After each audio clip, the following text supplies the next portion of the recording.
Israel ने एक बार फिर ईरान को खुली धमकी दी है। इजराइल ने कहा है कि अगर ईरान ने एक बार फिर उसकी जमीन पर हमला किया तो उसे अंजाम भुगतने के लिए तैयार रहना होगा।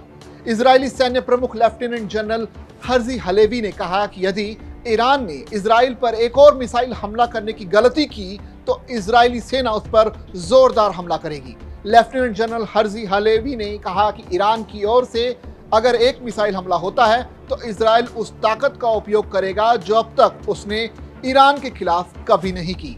इजराइल ने कहा है कि हमने ईरान के कुछ ठिकानों को चुनकर रखा है जिस पर हम हमले कर सकते हैं। इजराइल ने 25 अक्टूबर की रात को ईरान पर हवाई हमले किए थे। इजराइल के 100 लड़ाकू विमानों ने शनिवार सुबह ईरान के आसमान में दाखिल होकर ताबड़तोड़ बमबारी की। इजराइल ने इस हमले को ऑपरेशन डेज ऑफ रेपिटेंस यानी पछतावे के दिन नाम दिया है।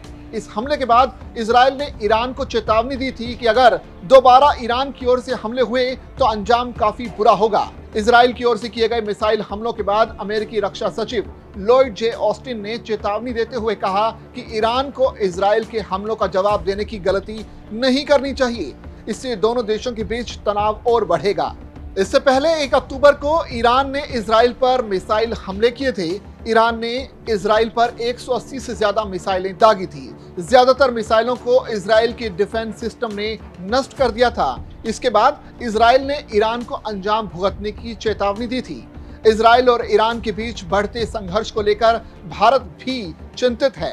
25 अक्टूबर को ईरान पर हुए मिसाइल हमलों के बाद विदेश मंत्रालय ने भी प्रतिक्रिया दी थी। भारत ने एक बार फिर शांति की अपील की है।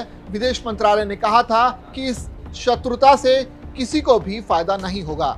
मंत्रालय ने आगे कहा था कि हम संबंधित पक्षों से संयम बरतने और बातचीत एवं कूटनीति के रास्ते पर लौटने का आह्वान दोहराते हैं।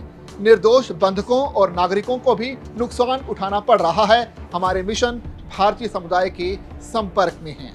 लिहाजा भारत ने शांति की अपील कर दी है। देखना होगा कि ईरान और इजराइल आपसी दुश्मनी को किस तरह से हल करते हैं।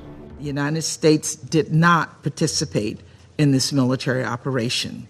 Rather, we encouraged the government of Israel to shape the operation as it did. Again, a targeted, proportional, and direct response to degrade Iran's ability to threaten its neighbors, deter further attacks, and reduce the risk of further escalation.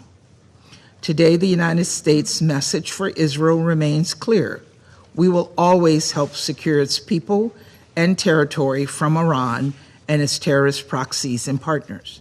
अगर आपको ये video पसंद आया तो आप इसे like और share कर सकते हैं। साथ ही इसी तरह की और भी वीडियोस देखने के लिए आप बने रहिए दैनिक जागरण के साथ।